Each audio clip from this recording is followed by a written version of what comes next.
a day after Delhi Chief Minister Arvind Kejriwal has skipped the summons by the Enforcement Directorate in the money laundering case in connection with Delhi liquor policy scam. Now the police have in fact surrounded the Chief Minister's residence. Now security has been tightened around CM Kejriwal's residence. They have stopped staff from leaving the premises. Now sources have told us that the Enforcement Directorate is in fact examining Arvind Kejriwal's reply to them and may also issue a fourth summon to the Delhi Chief Minister. Meanwhile, news is also trickling in that CM Kejriwal will be visiting Gujarat over the course of 3 days from 6th to the 8th of January as the 2024 general elections are of course inching closer and the Aam Aadmi Party is looking at campaigning in Gujarat extensively.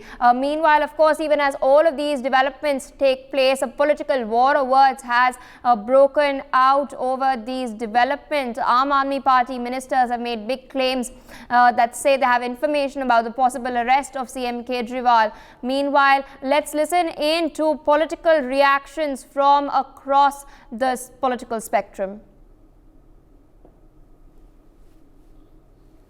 चाहते हैं कि ठीक लोकसभा चुनाव के पहले कैसे भी करके अरविंद केजरीवाल जी को अरेस्ट कर लें। इतना ही नहीं, इंडिया अलायंस के कई बड़े नेताओं पर ईडी की कार्यवाही चल रही है, उनको भी अरेस्ट कर ले ताकि मोदी जी को विपक्ष का सामना ना करना पड़े। इसीलिए ये अरेस्ट की जो बातें हो रही है वो कई दिनों से बीजेपी करती आ रही है। दूसरी बात, आम आदमी पार्टी अरविंद केजरीवाल जी हर इन्वेस्टिगेशन से कोऑपरेट करने के लिए तैयार किया जाएगा। भाजपा के अपने नेता लगातार ऐसा बोल रहे थे। हमारे 3 नेताओं को बिना किसी सबूत के इतने लंबे टाइम तक जेल के अंदर रखा हुआ है। तो क्योंकि ऐसा इसलिए है क्योंकि भाजपा नीतियों में अरविंद केजरीवाल जी का मुकाबला नहीं कर सकती और लगातार ऐसी कोशिश उनकी जारी है।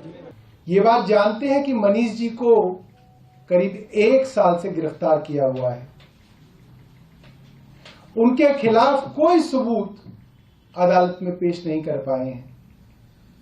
आज नहीं तो कल मनीष जी निर्दोष साबित होंगे और रिहा होंगे। ये बात केंद्र सरकार भी जानती है।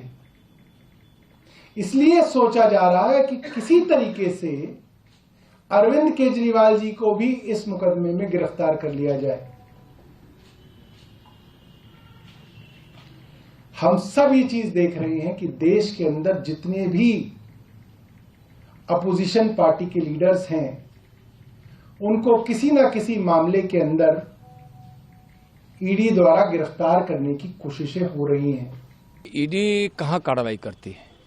जहां कहीं न कहीं घोटाला होता है, भ्रष्टाचार होता है, अनियमितता होती है, तो जो करेगा उसके पास तो ईडी जाएगा ही। ईडी कानून के हिसाब से काम करती है, तो क्या भ्रष्टाचार करने वाले, घोटाला करने वालों को कानून छूट दे दे? डरदे क्यों है? जे उन्हां नूं कोई डर नहीं है, जे अपने आप नूं होना समझदे फिर पेश हो जान। क्यों डरदे है? भज के तो नहीं बच सकते। सब तो करप्ट आम आदमी पार्टी है।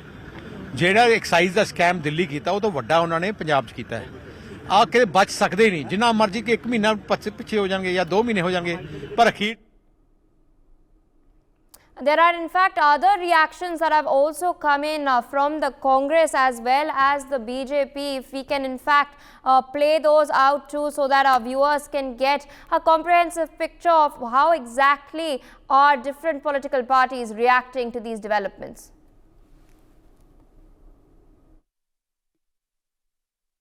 तो हो ही रहा है।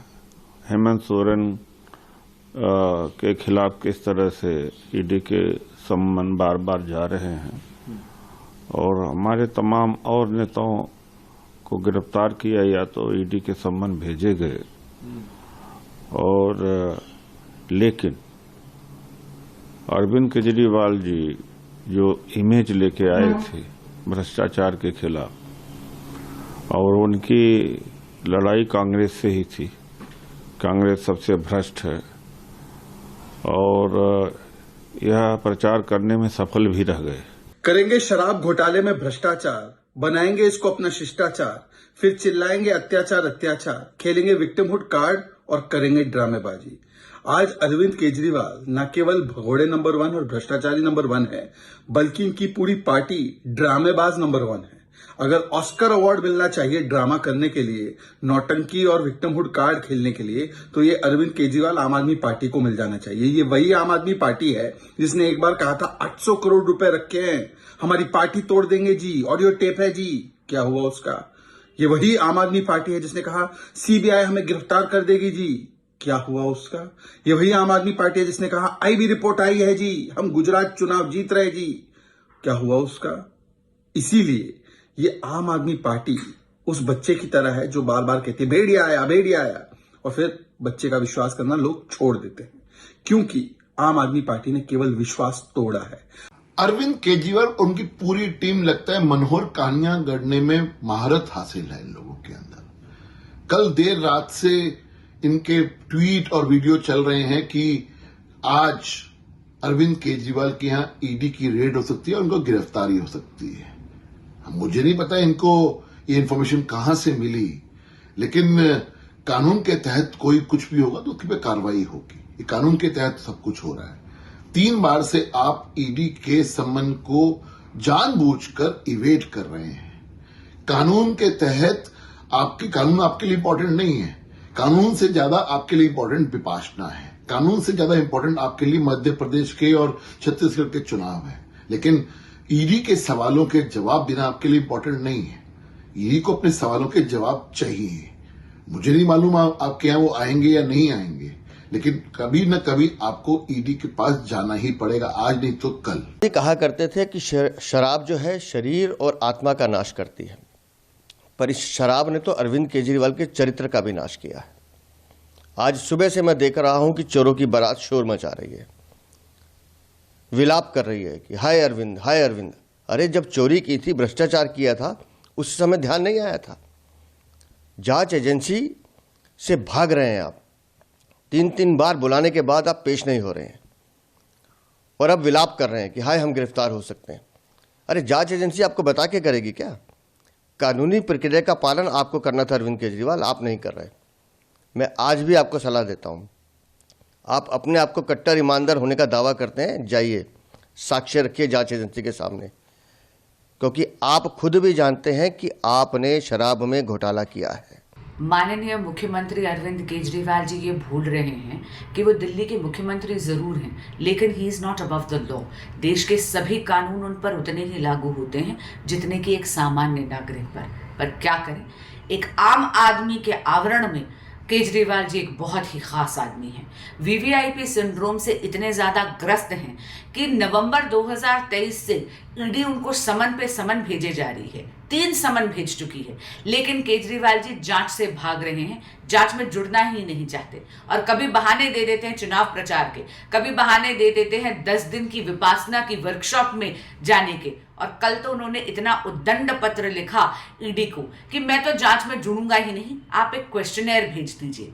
अब केजरीवाल जी तय करेंगे कि ईडी की क्या प्रक्रिया होनी चाहिए जांच की। All right, there of course you've seen the war of words that is now raging in the national capital. For more such videos, subscribe to the NewsX YouTube channel, hit the bell icon.